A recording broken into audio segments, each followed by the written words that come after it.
ಮಾಧ್ಯಮದಲ್ಲಿ ದೊಡ್ಡ ಸುದ್ದಿ ಮಾಡಿದ್ವಿ ಅಂತ ಹೇಳ್ತಾರೆ. ದೊಡ್ಡ ಸುದ್ದಿ ಯಾಕೆ ಮಾಡಬಾರ್ದು ಸ್ವಾಮಿ? ನಿಮ್ಮ ಸರ್ಕಾರದ ಅಡಿಯಲ್ಲಿ ಕಾರ್ಯನಿರ್ವಹಿಸ್ತಾ ಇರುವ ಕಾರಾಗೃಹಗಳ ಕರಾಳತೆ ಹೆಂಗಿದೆ? ದೊಡ್ಡ ಸುದ್ದಿ ಅಲ್ವಾ ಅದು? ಅಮಾಯಕರು ಅನೇಕರು ಚಿಕ್ಕ ಪುಟ್ಟ ಆರೋಪ ಹೊತ್ತು, ನಾನು ಅಮಾಯಕರು ಅಂತ ಯಾಕೆ ಬಳಸ್ತೆ ಅಂತಂದ್ರೆ ಆರೋಪಿಗಳಾಗಿ ಒಳಗೆ ಹೋದವ್ರ ಬಗ್ಗೆ ಮಾತ್ರ ಆ ಅಮಾಯಕ ಅನ್ನೋ ಪದ ಬಳಕೆ. ಅವ್ರ ಅಪರಾಧಿ ಅಂತ ಹೇಳಿ ಪ್ರೂವ್ ಆಗೋಕೆ ಮುಂಚೆ ಇರ್ತಾರಲ್ಲ ಬಡವರು ಬಗ್ಗರು, ಅವ್ರಿಗೂ ಇಂಥ ಫೆಸಿಲಿಟಿ ಸಿಕ್ಬಿಡುತ್ತಾ? ಈಗ ದರ್ಶನ್ ಅವ್ರ ಗ್ಯಾಂಗಿಗೆ ಸಿಕ್ಕ ಹಾಗೆ ಸಿಕ್ಕಿಲ್ಲ.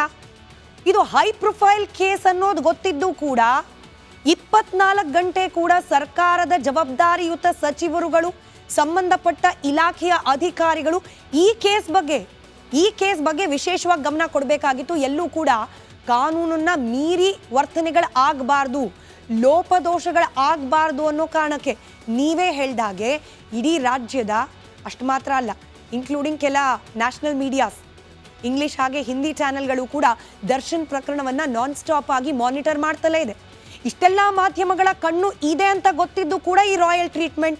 ಇನ್ನು ನಾವು ಸುದ್ದಿ ಪ್ರಸಾರ ಮಾಡಿಲ್ಲ ಅಂದಿದ್ರೆ ಬಹುಶಃ ಖೈದಿಗಳನ್ನ ಮನೆಗೆ ಕಳಿಸಿ ವಾಪಸ್ ಕರ್ಕೊಂಡು ಬಂದ್ಬಿಡೋ ವ್ಯವಸ್ಥೆ ಕೂಡ ಇರ್ತಿತ್ತೇನೋ. ಮಾಧ್ಯಮಗಳು ಪ್ರಶ್ನೆ ಮಾಡೇನೆ ಇಷ್ಟೆಲ್ಲ ರಾಯಲ್ ಟ್ರೀಟ್ಮೆಂಟು, ಸುದ್ದಿ ಪ್ರಸಾರನೇ ಮಾಡಲಿಲ್ಲ ಅಂದಿದ್ರೆ ಅಲ್ವಾ? ಹೀಗಾಗೇನೆ ನ್ಯಾಯ ಅನ್ನೋದು ಎಲ್ಲರಿಗೂ ಕೂಡ ಈಕ್ವಲ್ ಆಗಿ ಸಿಗಬೇಕು, ಸೌಲಭ್ಯ ಅನ್ನೋದು ಸಿಗೋದೇ ಆದರೆ ಎಲ್ಲರಿಗೂ ಕೂಡ ಸಮಾನವಾಗಿ ಸಿಗಬೇಕು. ಇದನ್ನೇ ಮಾಧ್ಯಮಗಳು ಸುದ್ದಿಯಾಗಿ ಪ್ರಸಾರ ಮಾಡ್ತಾ ಇರೋದು. ಸನ್ಮಾನ್ಯ ಸಚಿವರಾದ ಜಮೀರ್ ಅಹಮದ್ ಖಾನ್ ಅವರೇ, ನಾವು ಈ ಸುದ್ದಿಯನ್ನು ಪ್ರಸಾರ ಮಾಡದೆ ಹೋಗಿದ್ದಿದ್ರೆ ಈ ಕೇಸ್ ಎಲ್ಲಿಂದ ಎಲ್ಲಿಗೆ ಹೋಗೋ ಸಾಧ್ಯತೆಗಳಿತ್ತು, ಅದು ನಿಮಗೂ ಕೂಡ ಚೆನ್ನಾಗಿ ಗೊತ್ತಿದೆ. ಎನಿವೆ, ಮುಂದಿನ ವಿಚಾರವನ್ನ ಇದೇ ರೇಣುಕಾಸ್ವಾಮಿ ಕೊಲೆ ವಿಚಾರಕ್ಕೆ ಸಂಬಂಧಪಟ್ಟಂತೆ ನೋಡೋದಾದ್ರೆ, ಬೆಂಗಳೂರಿನಿಂದ ಬಳ್ಳಾರಿ ಜೈಲಿಗೆ ಶಿಫ್ಟ್ ಆಗಿದ್ದಾರೆ ದರ್ಶನ್. ಆದರೆ ಅಲ್ಲೂ ಕೂಡ ಟೆನ್ಷನ್. ಸಹ ಆರೋಪಿಗಳ ಸಹವಾಸ ಇಲ್ಲ, ಪ್ರೇಯಸಿಯ ಸಾಮೀಪ್ಯ ಕೂಡ ಇಲ್ಲ, ಇದ್ಯಾವುದೂ ಇಲ್ಲದೆ ಏಕಾಂಗಿಯಾಗಿದ್ದಾರೆ ದರ್ಶನ್. ಇದರ ನಡುವೆ ರೇಣುಕಾಸ್ವಾಮಿ ಕೊಲೆ ಕೇಸ್ನ ಚಾರ್ಜ್ ಶೀಟ್, ದೋಷಾರೋಪಣಾ ಪಟ್ಟಿ ಇದನ್ನ ಸಲ್ಲಿಕೆ ಮಾಡಲಿಕ್ಕೆ ದಿನಗಣನೆ ಶುರುವಾಗಿದೆ. ಚಾರ್ಜ್ ಶೀಟ್ ಸಬ್ಮಿಷನ್ ಆದ ತಕ್ಷಣ ಬೇಲಿಗೆ ಅಪ್ಲಿಕೇಶನ್ ಕೊಡಬಹುದು ಅನ್ನೋದು ಒಂದು ವಾದ. ಆದರೆ ಬೇಲ್ ಅಪ್ಲೈ ಮಾಡಬಾರ್ದು ಅಂತ ಅನ್ನೋ ಕಾರಣಕ್ಕೇನೆ ಚಾರ್ಜ್ ಶೀಟ್ ಅನ್ನ ಇನ್ ಟೈಮ್ ಕೊಡ್ತಾರೆ ಪೊಲೀಸರು. 90 ದಿನಗಳ ಕಾಲ ಮಿತಿಯನ್ನ ಮೀರಿ ಏನಾದರೂ ದೋಷಾರೋಪಣಾ ಪಟ್ಟಿ ಅಂದ್ರೆ ಚಾರ್ಜ್ ಶೀಟ್ ಅನ್ನ ಸಬ್ಮಿಟ್ ಮಾಡದೆ ಹೋದ್ರೆ ಅದೇ ನೆಪವಾಗಿಟ್ಕೊಂಡು ನಮಗೆ ಜಾಮೀನು ಕೊಡಿ ಅಂತ ಹೇಳಿ ಆರೋಪಿಗಳು ಜಾಮೀನಿಗೆ ಮೊರೆ ಹೋಗೋ ಸಾಧ್ಯತೆಗಳಿರುತ್ತೆ. ಹೀಗಾಗೇನೆ ಬೇಲ್ ಸಿಗಬಾರ್ದು ಅನ್ನೋ ಕಾರಣಕ್ಕೇನೆ ಚಾರ್ಜ್ ಶೀಟ್ ಅನ್ನ ಸಲ್ಲಿಕೆ ಮಾಡಲಿಕ್ಕೆ ಸಿದ್ಧತೆಯನ್ನ ಮಾಡ್ಕೊಳ್ತಿದ್ದಾರೆ. ನಾಳೆ ಅಥವಾ ನಾಡಿದ್ದು ದೋಷಾರೋಪಣಾ ಪಟ್ಟಿ ಸಲ್ಲಿಕೆ ಆಗೋ ಸಾಧ್ಯತೆ ಇದೆ. ಈ ವಿಚಾರವನ್ನ ಮನಗಂಡು ದರ್ಶನ್ ಬಳ್ಳಾರಿ ಜೈಲಿನಲ್ಲೂ ಕೂಡ ಟೆನ್ಷನ್ನಲ್ಲಿದ್ದಾರೆ. ಇದರ ಒಂದು ಡೀಟೇಲ್ ರಿಪೋರ್ಟ್ ನಿಮ್ಮ ಮುಂದೆ.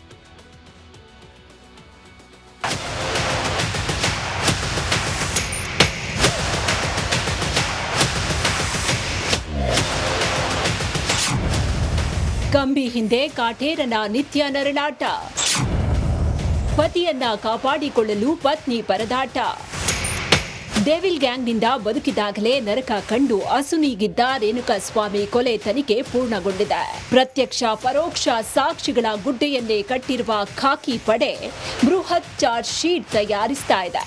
ಸೋಮವಾರ ಅಥವಾ ಮಂಗಳವಾರ ಕೋರ್ಟ್ಗೆ ಚಾರ್ಜ್ ಶೀಟ್ ಸಲ್ಲಿಸುವ ಸಾಧ್ಯತೆ ಇದೆ ಅನ್ನೋ ಮಾಹಿತಿ ಹೊರಬಿದ್ದಿದ್ದು, ಅತ್ತ ಜೈಲು ಬಂದಿಯಾಗಿರುವ ಜಗ್ಗು ಎದೆಯಲ್ಲಿ ಅವಲಕ್ಕಿ ಕುಟ್ಟಿದಂತಾಗಿದೆ. ಇನ್ನು ದರ್ಶನ್ ಪರವಾಗಿ ಮಾತನಾಡಿದವರಿಂದಲೇ ದಾಸನಿಗೆ ಸಂಕಷ್ಟ ಎದುರಾಗುತ್ತೆ ಎನ್ನಲಾಗ್ತಾ ಇದೆ.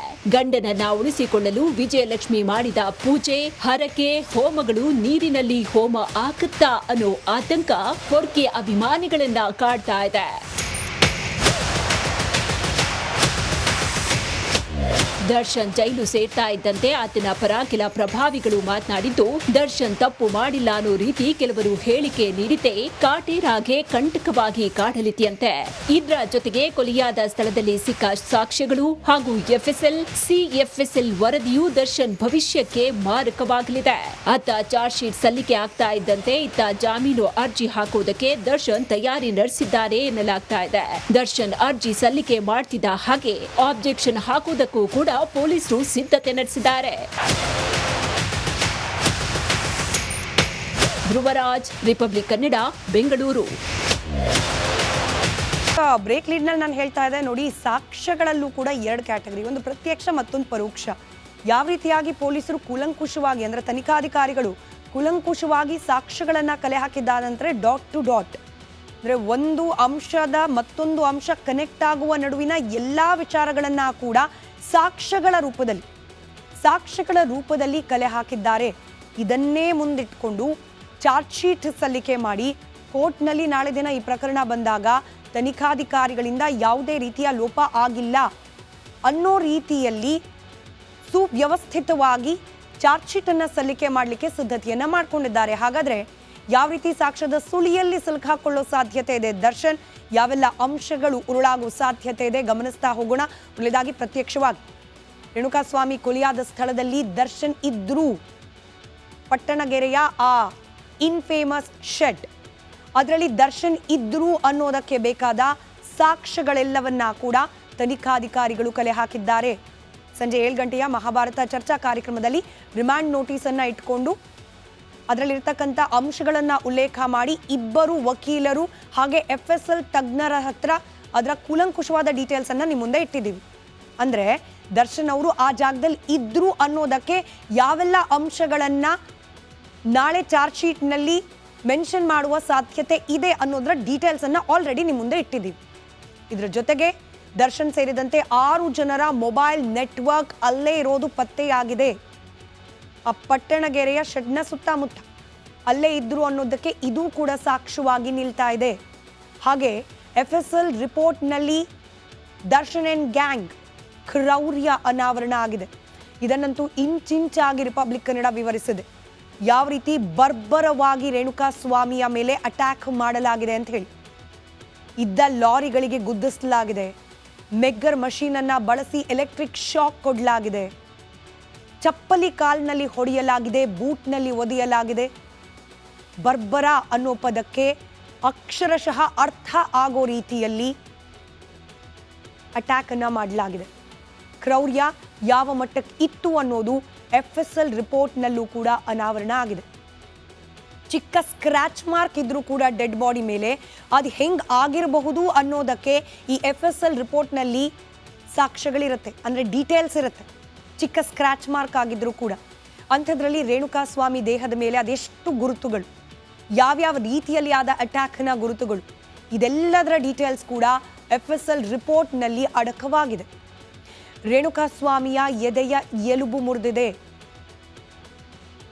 ಎಲುಬು ಮುರಿದು ಹೋಗೋ ಹಾಗೆ ಅಟ್ಯಾಕ್ ಆಗಿದೆ, ತಲೆಗೆ ಗಂಭೀರವಾದ ಗಾಯವಾಗಿದೆ, ಮೆದುಳಿನ ಭಾಗದಲ್ಲಿ ತೀವ್ರವಾದ ರಕ್ತಸ್ರಾವವಾಗಿದೆ, ಬೆನ್ನು ಮೂಳೆ ಮುರಿದಿದೆ.